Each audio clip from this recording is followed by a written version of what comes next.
आग्रह करते हैं कि माननीय नवीन जायसवाल जी बताइए सब आगे हो गया, हम लोग कुछ हो गया लास्ट में अपना बाइक सभी को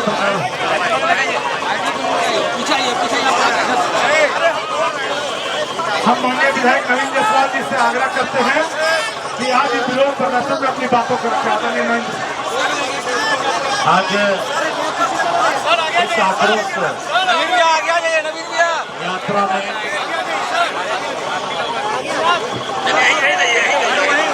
आक्रोश यात्रा में जिलाध्यक्ष वरुण जी और इस कार्यक्रम में हमारे मुख्य रूप से उपस्थित भाजपा के प्रदेश अध्यक्ष और नेता प्रतिपक्ष बाबूलाल मरांडी जी, सीपी सिंह जी और सभी कार्यकर्ता बंधु, आज पूरे देश में लोगों में आक्रोश है और जो कल पहलगाम में जो घटना घटी उससे पूरे देशवासी महारमात है। निश्चित तौर पर जो हमारा पड़ोस का मुल्क है वो लगातार साजिश करके इस देश में और कश्मीर में 370 धारा जब से लगा है तब से वो चैन की नींद नहीं सो रहा है। लेकिन इस घटना को उन्होंने कल अंजाम दिया और हमारे देश के प्रधानमंत्री, गृह मंत्री जो बैठक कर रहे हैं पूरे मैंने कह चुका, कहने के लिए कुछ बचा ही नहीं है। जिस प्रकार से पहलगाम में पर्यटकों को धर्म पूछ करके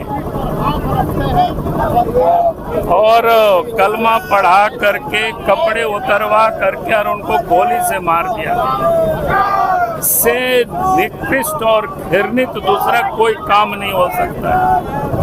और ये अचानक घटना घटित नहीं हुआ है। आज से कुछ दिन पहले पाकिस्तान के जनरल मुनीर अंसारी ने उन्होंने साफ कहा था कि ये लड़ाई हिंदू और मुसलमानों की है। वो सब दिखाई पड़ा, अब उसकी शुरुआत है। अगर हम कहें तो एक प्रकार से उनकी जो योजना है गजवाए हिंद की, उसकी उन्होंने शुरुआत तो वर्षों से की थी, लेकिन पहली दफा जो पूछ करके मारा गया, हिंदू थे उनको गोलियां मार दी गई। तो आज समय आ गया है, आज उनके आकाओं को सबक सिखाने का।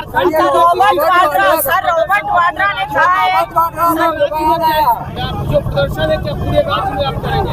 पूरे राज्य में ही ये कार्यक्रम होगा।